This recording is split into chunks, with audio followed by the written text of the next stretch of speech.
In the bustling city of Iko, where the streets never slept and lights shimmered against the night sky, lived a family that seemed perfect from the outside. They lived in a tall apartment building with glass windows that reflected the glow of passing cars. But behind those windows, silence hid something dark, something no one could hear except a little girl named Luna. Luna was 7 years old. Her hair was short and curly, her skin smooth and dark like polished ebony, and her eyes large, always filled with a kind of sadness that made even her smiles look tired. She loved to draw. Her notebooks were full of colorful pictures, houses, trees, and happy stick figures holding hands. But lately, all her drawings had lost their colors. Her father, Mr. Arens, worked from home as a graphic designer. To outsiders, he was polite and soft-spoken, the kind of man who helped neighbors fix their Wi-Fi or offered a quiet smile in the elevator. But inside his apartment, his face was different. His eyes carried shadows that made Luna afraid, though she could never explain why.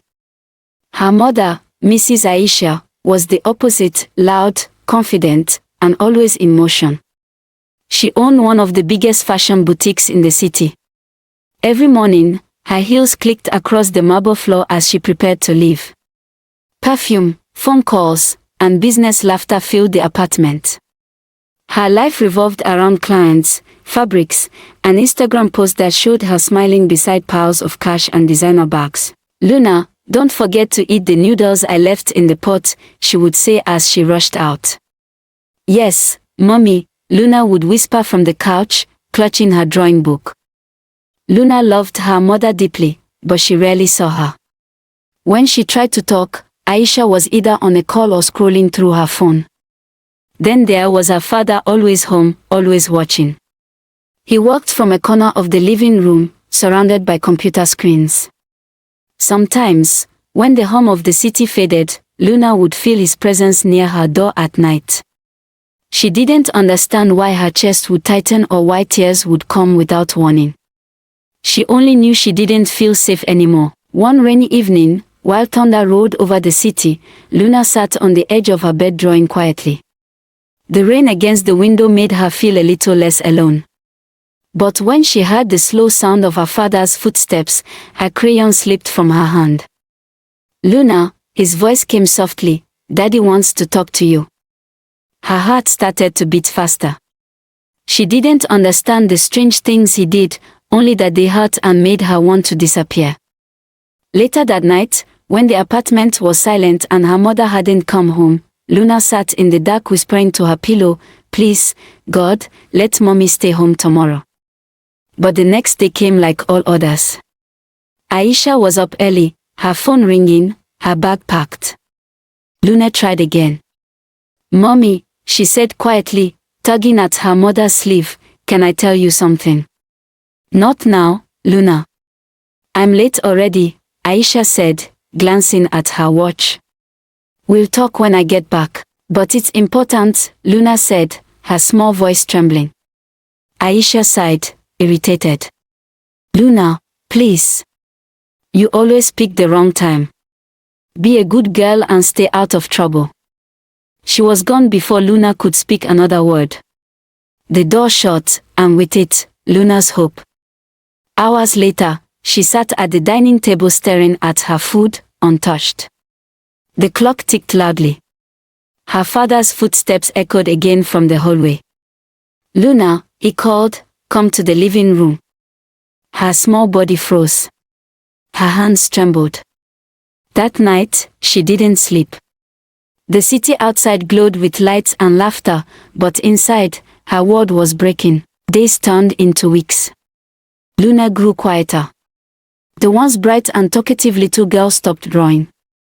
Her teachers noticed she came to school withdrawn, sometimes flinching when someone touched her shoulder.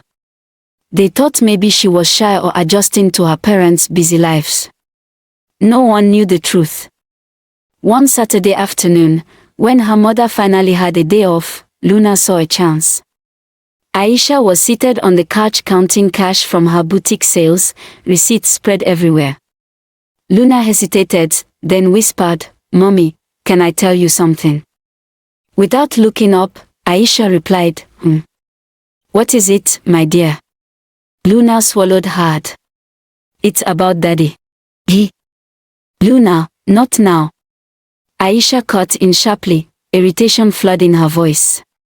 Can't you see I'm working? You always have one story or the other. Please, let me concentrate. Luna blinked back tears.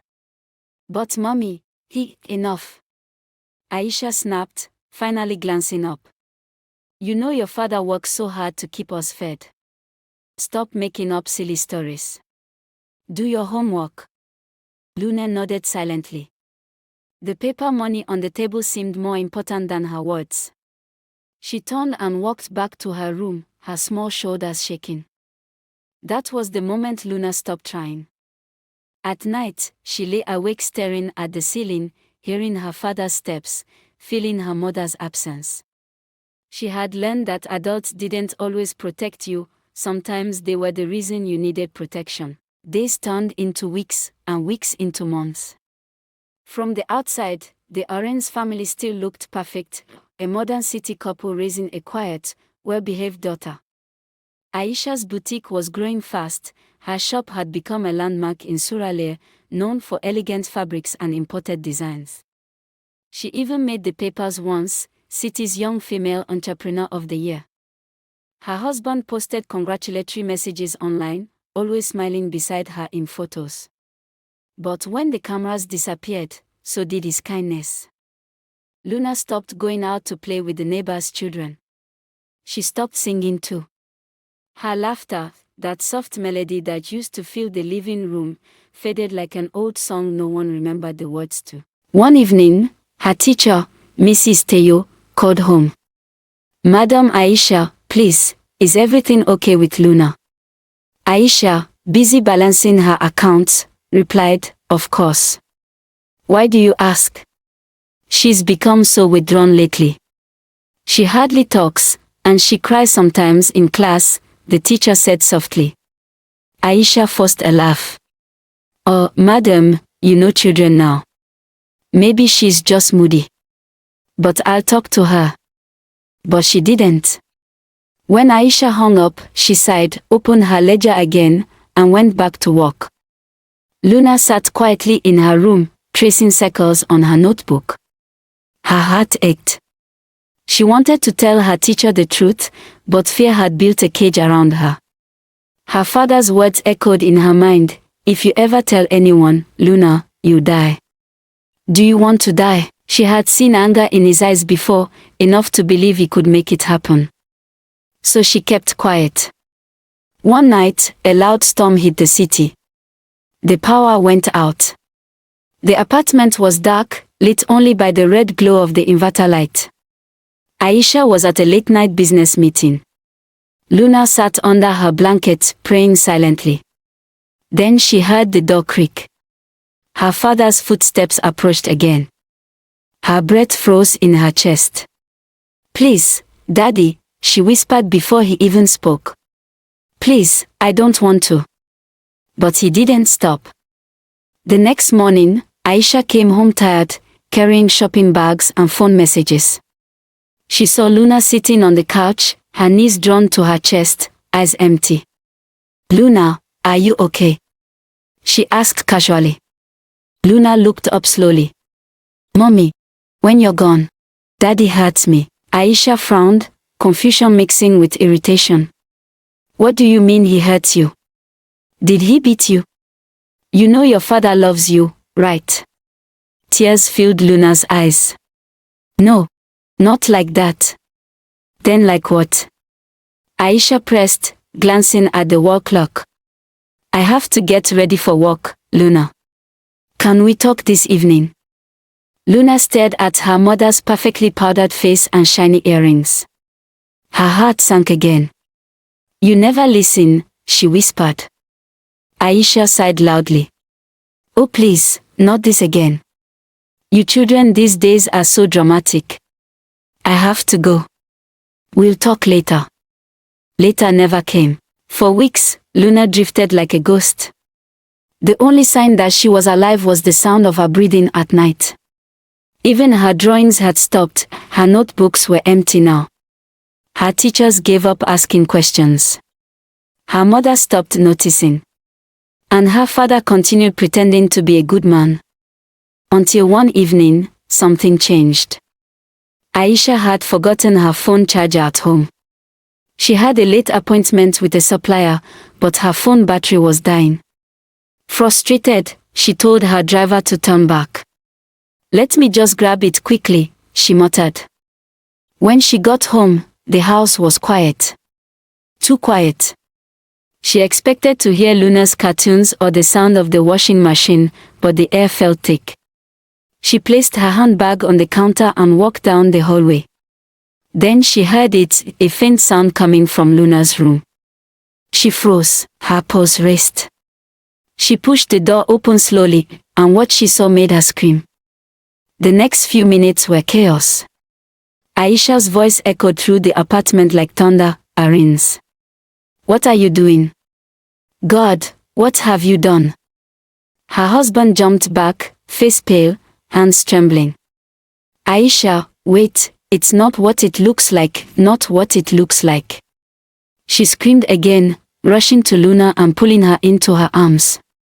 "My God, my child." "Luna." Luna was crying, shaking, unable to speak. Aisha's heart broke into pieces. Every ignored question, every dismissed plea, it all came flooding back. Her knees gave way as she held her daughter tightly. "My baby, I'm so sorry. I'm so sorry," she sobbed. Mr. Arens stood frozen, stammering. "Aisha, please. I didn't mean to. You were never around.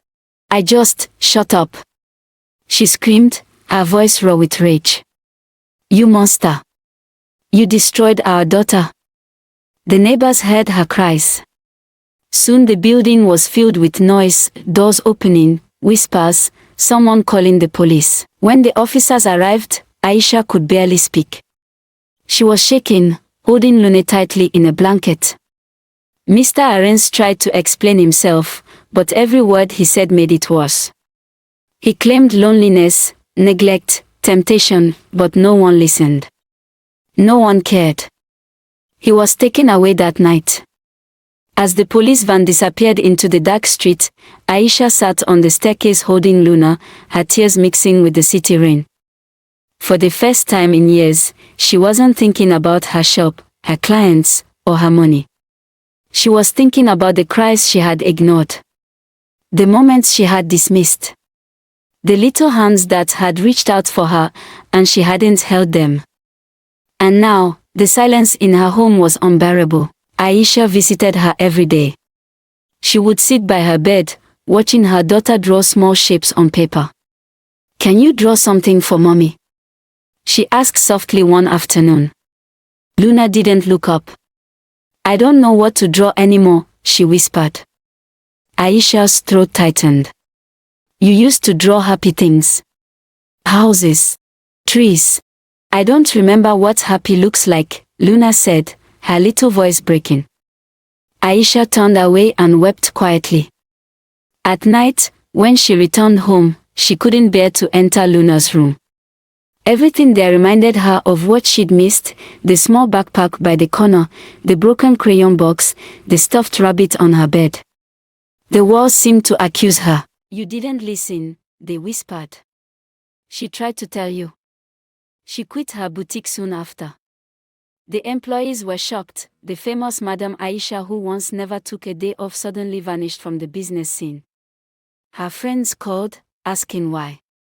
Some gossiped, others speculated. But Aisha didn't care anymore. The world she'd built around money and fame had collapsed. All that mattered now was Luna. Weeks passed. Mr. Arens' trial began. The media covered it widely. Man arrested for abusing 7-year-old daughter. Cameras flashed, journalists shouted questions, but Aisha kept her face hidden, shielding Luna from the noise. When it was time to testify, she stood in court with trembling hands, holding her daughter's hand tightly. Her voice cracked as she said, "I ignored my child's cries. I was too busy chasing success, and I lost the one thing that truly mattered." The courtroom was silent. Even the judge lowered his eyes. Aaron stood across from them, his face pale, eyes hollow. When the sentence came, life imprisonment, he didn't speak. He only looked at Luna once, but she turned away. There was nothing left to say. After the trial, Aisha took Luna to stay in a quiet neighborhood near the outskirts of the city. She wanted to start fresh, away from the noise, away from the past. Every morning, they would walk together to a nearby park. The first few times, Luna barely spoke. She just held her mother's hand tightly, as if afraid she might disappear. One morning, as birds chirped softly in the trees, Luna whispered, "Mommy." "Yes, my love. Will Daddy ever come back?" Aisha froze, searching for words. "No, baby.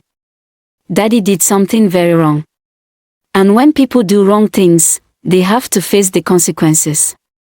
Luna nodded slowly. "But, do you still love him?" The question struck deep. Aisha looked at her daughter, tears forming again. "I don't know if I love him anymore," she said softly, "but I forgive him, not for him, but for us. So we can heal." Aisha broke down crying, hugging her tightly. It was a small miracle, but to her, it meant everything. She began volunteering at an organization that helped abused children.